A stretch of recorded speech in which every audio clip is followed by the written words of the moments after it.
Estamos aqui para mais um episódio do programa Eu Tô Elas, com o Igor Ladeira, que é estudante de empreendedorismo. Ele ama estudar teologia, líder de jovens, para falar de um assunto muito bacana, que é identidade, vocação e relacionamento.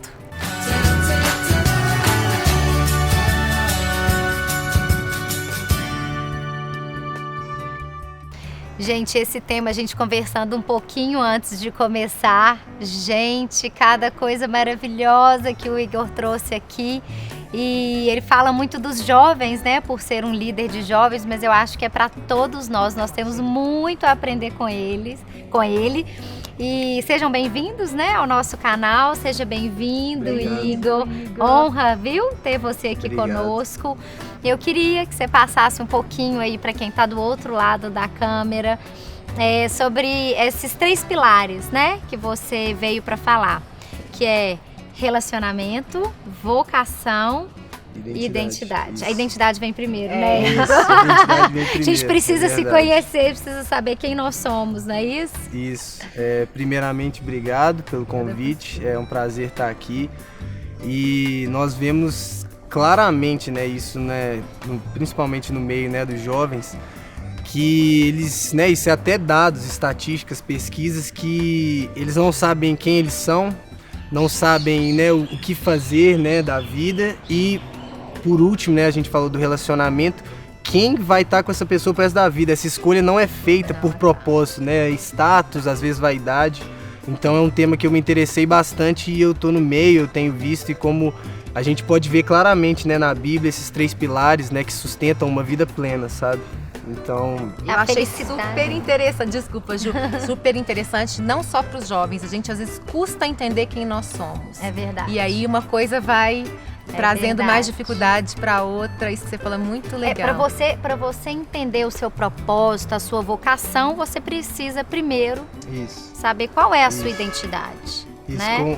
como eu falei, é importante a gente entender onde nós estamos na história, assim, no curso da humanidade, né? Porque nós sabemos que o universo, né, ele não foi um acidente, não foi obra do acaso, ele foi criado por Deus, né?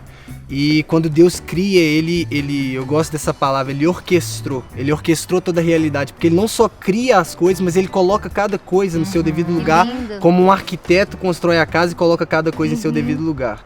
Né? Então a gente vê ali naquele cenário onde ele cria um ambiente, ele cria o espaço, ele cria o tempo, aí tem a vegetação, aí tem o mar, né? As cadeia águas, alimentar, né? os funcionando ciclos, perfeitamente. É incrível. E aí ele cria o homem, né? A imagem e semelhança dele, e planta o homem, né? No jardim para cultivar, para trabalhar ali, para revelar a imagem dele.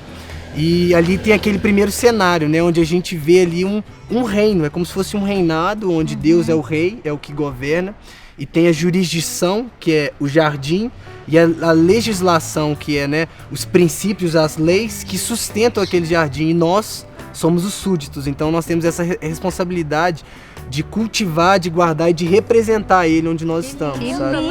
Pensei por esse lado, amei, isso é uma revelação do Senhor. É lindo até que, né? Porque a gente fala, tem a criação, a queda e a redenção. Então é lindo até que, né?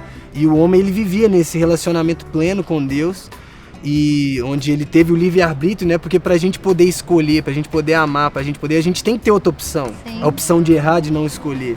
E nesse cenário ali, né, nós sabemos o inimigo, né, a serpente, ele deu um comando não natural, é como se fosse um vírus.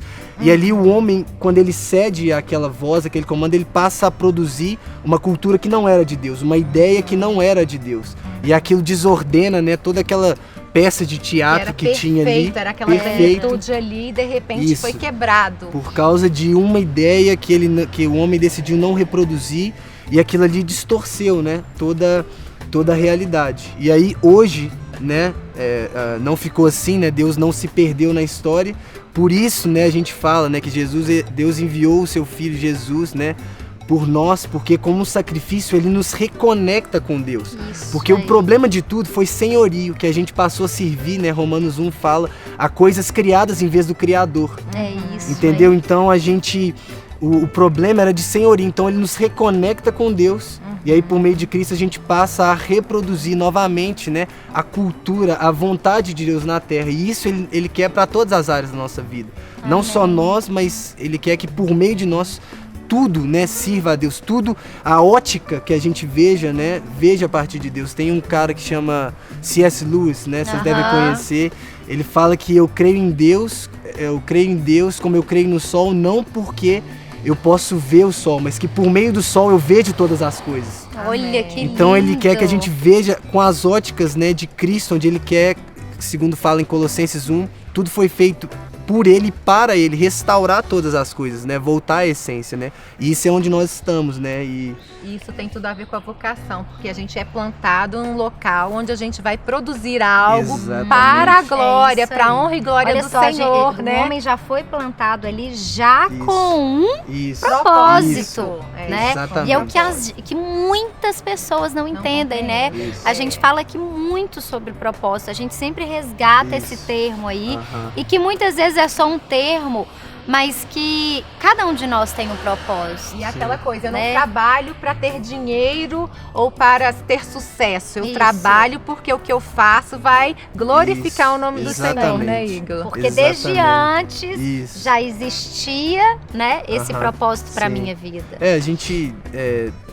A gente vê claramente que foi muito drástico o fato da gente nascer, né, já sem Deus, porque a gente tem que ver o ser humano de forma integral, corpo, alma e espírito, né, e a gente vê que nós estamos separados de Deus, esse anseio, né, a gente gosta muito de falar esse vazio que só Deus preenche, isso é muito real, é normal, né, isso faz com que a gente passe a construir a nossa vida em cima de coisas, e essas coisas que vocês mencionaram não tem nada de ruim em si, dinheiro, poder, pessoas, profissões, mas elas não foram feitas para estar no centro, né? Porque senão elas vão nos ter e nós que temos que ter elas, né? Então Deus no eixo, a gente passa a olhar para as coisas como elas deveriam ser. E então quando a gente fala de identidade, né, que eu creio que é o primeiro pilar de onde tudo flui, nós não somos o que nós fazemos. Nós não somos quanto a gente tem, nós não somos o que a gente decide ter, por exemplo, eu decido ser isso, né? A sociedade, não, você é quem você olha pra dentro e decide ser isso e aí conspira pro mundo afora fazer tudo pra ficar reafirmando quem eu sou, né? Verdade. Mudando, sustentando tudo, em vez de entender que nós devemos vincular, né? Porque eu até comentei que identidade é a qualidade de ser idêntico a. A gente tem que se vincular a alguma coisa. Todo mundo se vincula. Então, quando você se vincula com algo que é eterno, né, com aquele que te criou, você se encaixa ali. E tudo, isso você pode reparar, todas as pessoas. Tudo que você faz sem saber quem você é tentando ser alguém. Uau, tentando chegar nesse lugar, e esse lugar é o jardim. Meninos da 8, vocês têm que colocar aquelas legendas aqui, assim, sabe? Aquelas power phrases. Começa o quê? É você se comparar, porque você tá querendo ser igual a alguém que não é igual a Deus. Deus te criou para algo. Exatamente. Lindo isso, maravilhoso. E a essência de Deus, né, dentro de nós, nos ajuda a termos a identidade de Cristo. Porque a gente tem que também entender que a vocação, existe uma vocação geral para todos, que é representar Deus, o caráter de Cristo, né, onde nós estamos, e a segunda vocação ela é específica, que é o que você falou, Deus ele vai te colocar em um lugar específico, por isso que sem ele, porque a gente precisa dele, primeiro, para representar ele, segundo, porque ele nos criou, ele sabe de antemão onde ele quer nos usar, né? Onde na sociedade nós vamos ocupar para mostrar isso, né? E é muito drástico porque nós vamos conduzindo, construindo a nossa vida, colocando coisas, né, para tentar nos igualar. E outra coisa, nos colocando no centro. Isso, colocando no centro. Da maneira que você tá falando aí, eu tô vendo exatamente isso. É como se a gente tivesse que arredar um pouquinho, arredar é ótimo, coisa de mineiro, né? Como se a gente tivesse que nos afastarmos para que a gente então entenda que a gente não é o centro, que não o que eu quero ser, o que eu quero fazer, o que eu quero ter. Chega, não é o eu, né? É ele. Então que a gente possa se afastar um pouquinho para que Deus então, e que o que ele quer para sua vida, o propósito dele para você, né? Deles sejam cumpridos nas nossas vidas, é isso. né? O Igor, você falou uma coisa muito legal também no início, antes, né, lá nos bastidores, que é a respeito do relacionamento. Que muitas vezes a gente busca por vaidade, ou por comodismo, ou por várias coisas. Mas o status, mas o relacionamento, hoje eu vejo claramente, mas a gente vai amadurecendo, que eu tinha que estar com o Jean para um propósito muito maior, além de ter meus filhos, meu casamento, minha família, tinha algo muito maior para nós nessa união, para que a gente juntos cumprisse um propósito do Senhor, né? É o que a gente costuma falar, que Deus, ele não une pessoas, ele une propósito, porque o propósito não tem a ver com nós, mas o que ele vai fazer através de nós. Então essa pessoa, por que essa ordem, né? Onde quem você é, para depois você saber o que você vai fazer, e depois se você souber o que você vai fazer, quem vai fazer com você. Ai, que lindo, né? isso! Então, nós precisamos de... Porque o grande problema é que às vezes a gente busca por carência, onde aquela pessoa tem que suprir o que só Deus pode suprir na minha vida. Então, assim, é muito importante a gente ter um pastor americano. Um pastor americano fala que nós temos que ser primeiro um bom ímpar para ser um bom par. Ser inteiro, ser um com Deus, sabe? Para depois ser um bom par, né? Onde essa pessoa ela vai somar com você para realizar esse propósito. Para multiplicar, né? Isso. E a gente vê isso em Gênesis, né? Por último, ele, né, traz a auxiliadora para auxiliar a cumprir esse propósito, né? Gente, que coisa mais linda! Que bênção! Gente, tem como ficar tem assim uma hora aqui ouvindo? Tem que Acabou o ler. nosso tempo, tá arrasada! Mas assim, isso que você trouxe é maravilhoso. Eu acho que traz uma compreensão muito grande, principalmente não só para os jovens, mas também para os jovens, né? E tudo tem a ver com o que a gente acredita muito, que é o propósito do Senhor e os sonhos dele para as nossas vidas, né, Ju? Lindo demais, obrigada. Eu que agradeço, obrigada, prazer. Palavra preciosa aí que você deixou para nós. Obrigado. Que o Senhor continue fazendo na sua vida e através da sua vida, viu? Amém. Em nome Muito de obrigado. Jesus. Continue te Obrigada. usando muito. Amém. Obrigada a vocês também que nos assistiram até aqui. Obrigada aos nossos parceiros, patrocinadores, Açaí Fresh.